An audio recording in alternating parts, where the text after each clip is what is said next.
So today on the program, we are welcoming Cohasset Attorney Craig MacLellan, who is exploring the possibility of running for the District Attorney of Norfolk County in 2026, which is obviously more than 2 years away right now. But Mr. MacLellan's here to tell us a little bit about himself, his background, and his reasons for thinking about this. Nice to meet you, Craig, first of all. It's nice to meet you, Mr. Catalano. Thanks so much for having me here. I'm very excited about it, and I'm genuinely appreciative of the opportunity to share my perspective here, so thank you. Oh, you're very welcome. It's the mission of local access is to let local folks tell their story. Indeed. So, as I mentioned, you're an attorney from Cohasset.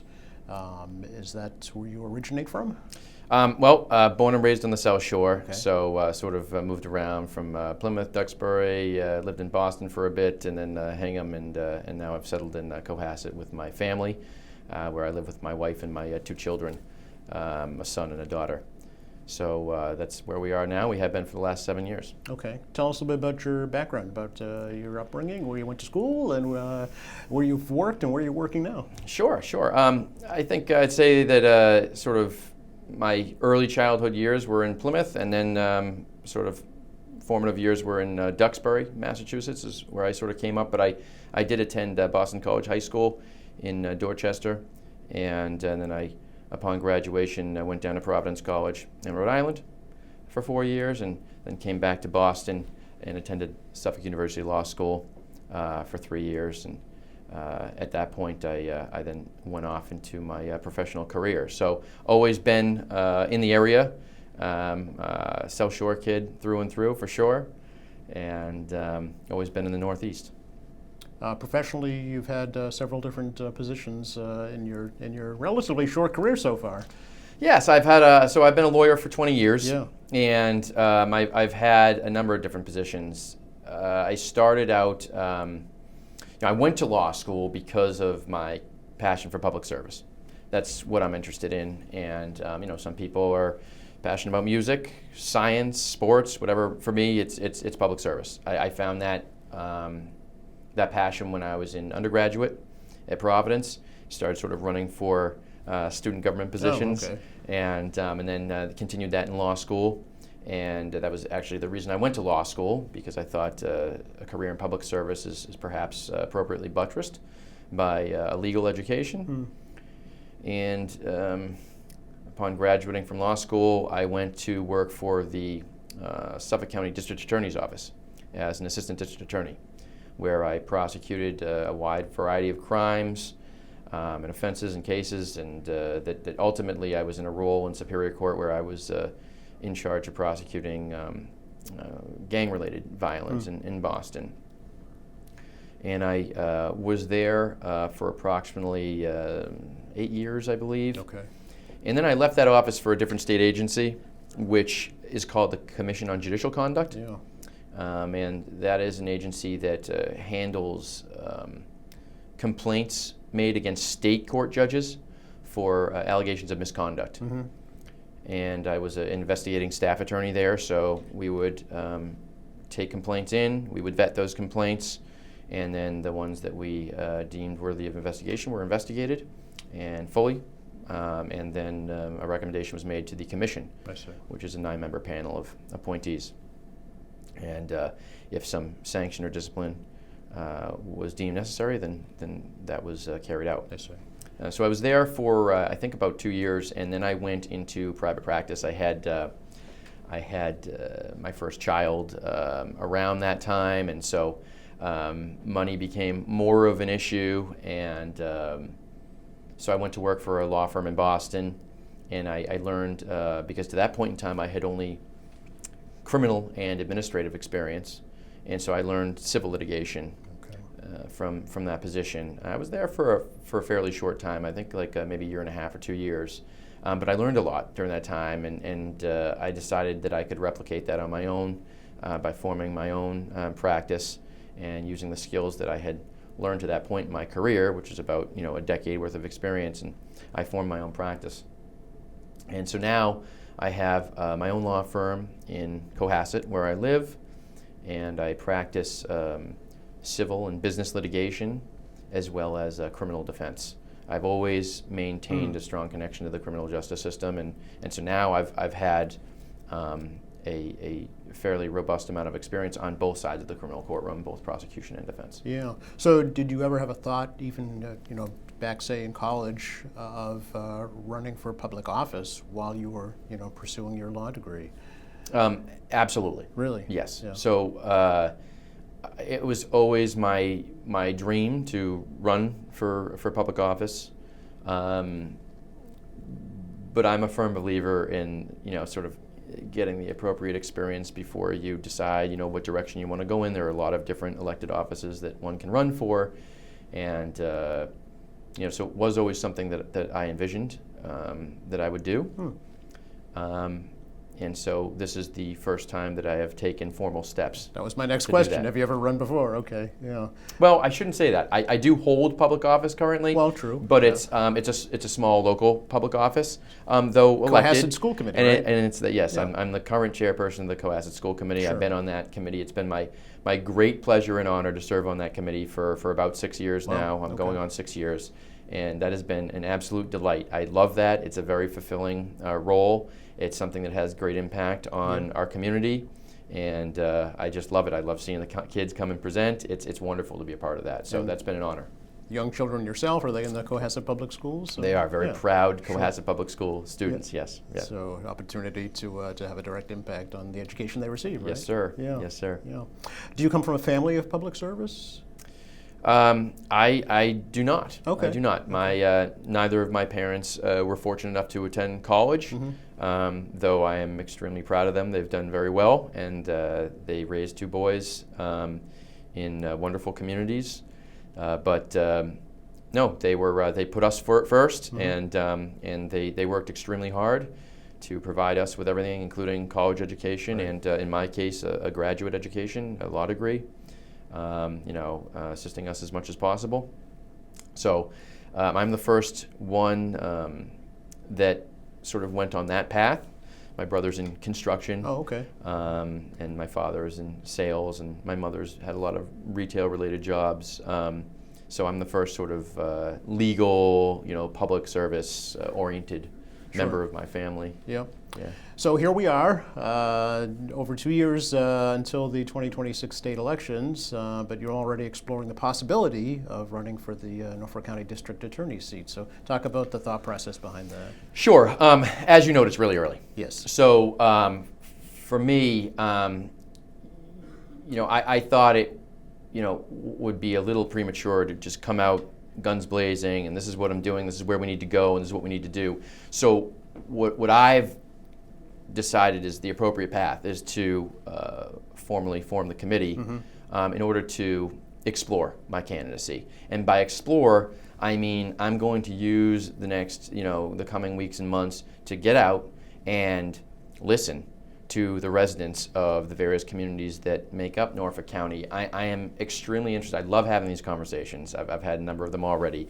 I'm extremely interested in hearing what the voters, what the residents believe are the major challenges facing Norfolk County from a public safety and law enforcement perspective. Right. And some of those solutions that they believe make the most sense, right? Now, of course, I have my own perspectives, and I have my own ideas about what can be done, or else I wouldn't be running for the office, right? But it's important to me that to not color the perspectives of anyone else that I'll be speaking to by sort of providing too much of that information up front. I want to sort of sanitize their perspective, hear what they have to say, because I'm a firm believer that all of our experiences, all of our interactions can help sort of formulate a more informed perspective ourselves. So like I may believe, hey, look, this is what we need to do here in Norfolk County, and this is the major problem. But I may get out and talk to people and think, and say, after speaking to everyone and listening, that's not really the major problem we're confronting here. I think this may be the major problem. And yeah, I had this great idea on how to address it and approach it, but I heard a few things that actually make that idea a little bit better. Okay. And so I'm someone that's really open to growth and improvement. I think that any system or process or policy can always be improved upon, and the most constructive solution is often discovered by having open discussion with people that hold different perspectives. So when did this kind of process start? When did you start thinking about doing this? Was there a trigger that said now's the time? I suppose that, well, as I noted earlier, I've always wanted to run for office. Right.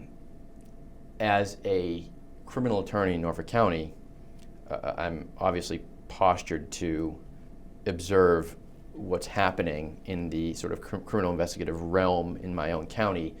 And, I have become frustrated in recent months and years by the fact that I think that the public has lost trust and confidence in this very important office. And I don't know that one person is to be blamed for that. I think that maybe it's the failure of an entire system. But nevertheless, to me, it's objectively true and objectively apparent. And I believe that I have the skill set and the leadership abilities and the professional experiences to restore that public trust and confidence in this office. Okay, we're kind of dancing around the big white elephant in the room, right? Is the Karen Reed case? So if I don't ask you that, I'll be remiss. Was that a contributing factor to determining to explore this possibility? So here's how I look at the Karen Reed case, and there are a couple examples. The Karen Reed case is one. The Sandra Birchmore is another. The prosecution of Turtle Boy is another. There's and those aren't, I'm just listing a few of them, okay, that to a lawyer and I think to the general public perhaps give rise to certain perceptions that the criminal investigative process has lost a bit of integrity, that it's lost some objectivity. And that is really the problem. Okay, so as far as the Karen Reed case goes, that's an example. And so the common denominator for all those examples I just cited and most of the drama and controversy that we're seeing with Norfolk County DA's office is conflicts of interest.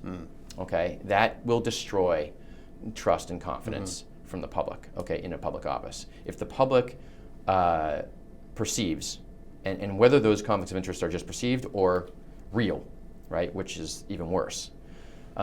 If they perceive that there's a conflict of interest in the investigative process, then they will deem that investigative process to be not objective. And it has to be objective. It has to be free of outside prejudice and bias and influence. So when you're seeing situations like in the Karen Reed case where there are lead and or all those examples I just cited, lead and assisting investigators that may have inappropriate connections with either witnesses or alleged victims or any other material parties to the case, that will lead the public to believe, hey, it is possible that the investigators may have sort of formed a conclusion at the outset, and then they set out to sort of gather evidence that supported that conclusion, right? And it should be the opposite, okay? We should be looking at a situation very objectively and saying, okay, is what happened here a crime, okay? Or was it an accident, okay? And I'm not just speaking about the Reed case, I'm talking in general terms, okay? And if it is a crime, is there an individual or group of individuals responsible for that crime? And if there are, what are the best charges? What are the most sensible and relevant offenses that we should charge these individuals with? What do we have the best chance of convicting someone with? What does the evidence support in terms of charging, right? Those are that's the approach that should be taken. And I think people fear that, given some of the connections with all of those examples we cited where, the lead investigators are just connected to somehow the other side of the investigation, or one side or the other. That leads people to say, this wasn't given a fair shake. And again, that may be just perceived, or it may also be real. In either case, it's damaging to the overall mission of the district attorney's office. Right, and as you mentioned, it casts a pall on all the investigations, all the cases, related to that office, including one in your own hometown, right? The Walsh case as well is another one that's calling into question. So how would you, as district attorney, change the culture, I guess, or change the process, or change the way the public perceives how these investigations are conducted? Well, I think the answer to that question is very complex. Yeah. But I think there are a few examples of things that can be done or processes that can be put into place that will help restore the trust and confidence in the investigative process. First and foremost, I think that the district attorney's office should be much more, and this is in general. I mean, I don't know that this is particular to Norfolk County, but it certainly, I think, rings true to Norfolk County. Okay, the district attorney's office needs to be much more connected to the public that it serves. Okay, and what do I mean by that? Well, I mean they need to directly and consistently engage the residents and voters, okay, in discourse. Not just when the community cannot only be exposed to or confronted with district attorney's office leadership when there's drama or controversy, problems, right? You need to have more regular appearances at local meetings and school events or school programming, things like that, so that you're developing, so that residents of this county are seeing district attorney's office leadership on a regular basis. They've had a number of discussions and conversations with these folks before any of that drama or controversy starts, so that when something like that happens, they're going to say, I know Joe Catalano, I know him, and I've had a lot of conversations with him, and I think that he's a person of good character, and they have a good heart, and they've been out there for the right reasons, and they're in this for the right reasons, and I have confidence that they're going to handle this. And when there are problems, when there are deficiencies that are unearthed, I think that leadership needs to embrace those and embrace, if they do need to embrace the blame for that, right? And say, you know what, we've made a misstep here, and here is our plan on how we're going to improve our process and move forward from this and learn from this, right? Because we're all infallible, Joe, right? I mean, excuse me, none of us are infallible. We're all fallible, right? We're all human beings, right? We're going to make mistakes. That's part of the experience. So no one can be expected to be perfect. But if you have this robust connection with the public you serve, coupled with ownership of mistakes and a willingness to confidently move forward in a better path, I think you're gonna restore some trust and faith in the public that you serve. Now that's one example, and I think that another example is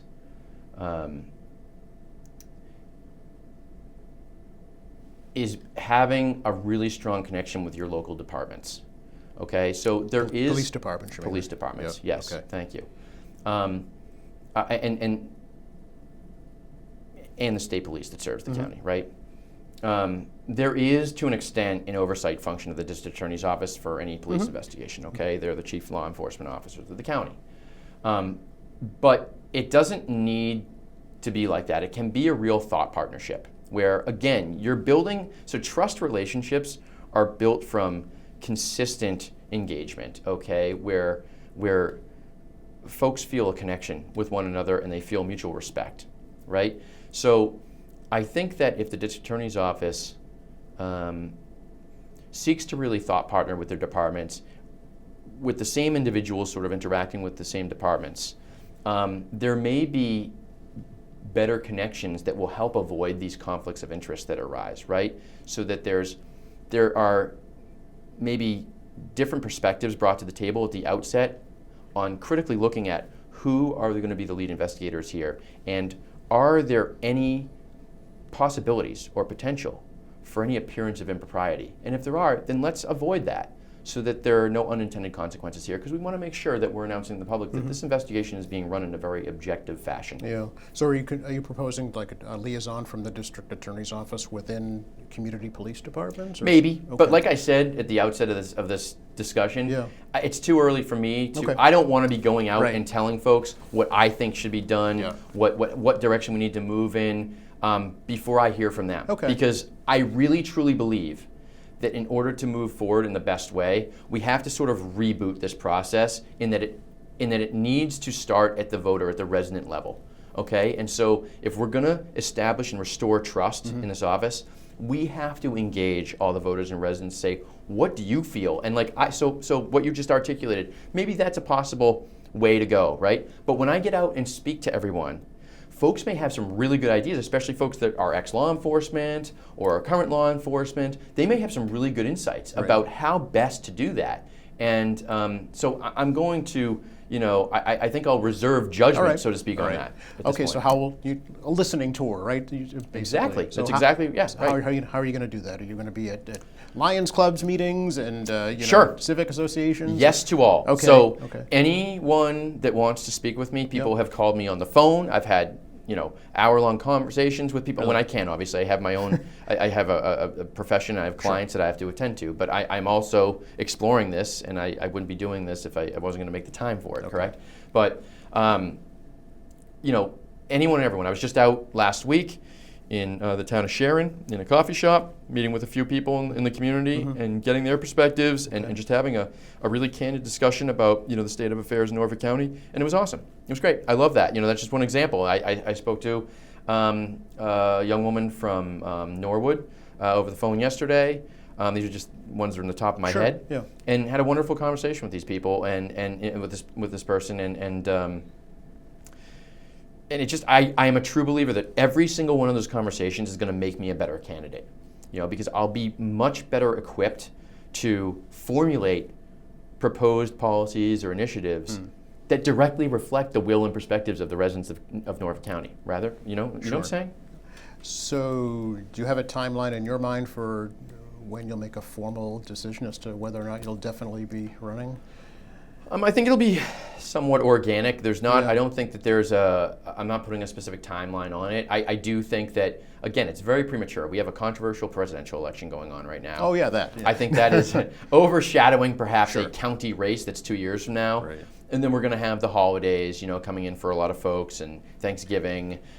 So, I think it would be a little bit tone deaf to, be, for me personally, to be announcing anything formal right now. But I think certainly in the coming months, people are going to turn and shift their attention, much more deliberately to the race here in Norfolk County for district attorney, because it certainly is a race of public interest. That's for sure, because there has been a lot of drama and controversy surrounding that office. Part of running for any office is fundraising. I'm sure you've thought about that. Do you have a kind of a mission or a path to go down that road? Sure. I mean, any person that is that's considering a run for public office is going to have to consider that what I believe to be a very necessary evil. Fundraising is some people enjoy it, and it's a sort of an exciting process. It's something that needs to happen because you need to be able to pay for staff, you need to be able to pay for messaging, pay for advertisements. So, and this is what these funds that are donated pay for. Right. This is what they go to, part of the process. So, unless you're going to independently, donate to your campaign, which I'm not planning on doing. Okay. So, again, I think that same as sort of the firm messaging, I think that really aggressive fundraising right now would be a little tone deaf. I think we're all kind of getting emails every other day from Kamala and Tim asking for $25 here, 10 there, and that's appropriate. Their election's right around the corner, right? But I think for someone coming in saying, hey, I'm running for Norfolk DA in 2026, and I'd like you to give me money, I think that might be pushing it a little bit too far. Okay. So I will, I mean, it's part of the process, and there's going to be some core supporters that I've already gotten some financial support from, right, to get some fuel in the tank, so to speak. Sure. But I think that I'll probably listen to the advice of those that I have engaged to help me with this, and to strategize and help me with the campaign, and I'll follow that advice. Okay. All right. Anything else you'd like to add right now? As you mentioned, it's early, so we'll have you back. Very early. Okay. I'd love to come back at some point and speak with you again once the race sort of takes form a little bit more. I just am super appreciative of any opportunity to speak. I mean, anyone, it's very humbling when someone has an interest in what I'm setting out to do, and I really appreciate you for asking me here so I can speak to the Quincy community and your viewership about my initial thoughts here as I explore my candidacy for the Norfolk County District Attorney. Well, you're very welcome. It was a pleasure to chat with you and meet you, and we'll look forward to speaking again. Thanks very much. You're welcome. And thanks for watching us here at AEM Quincy. I'm Joe Catalano. We'll see you next time.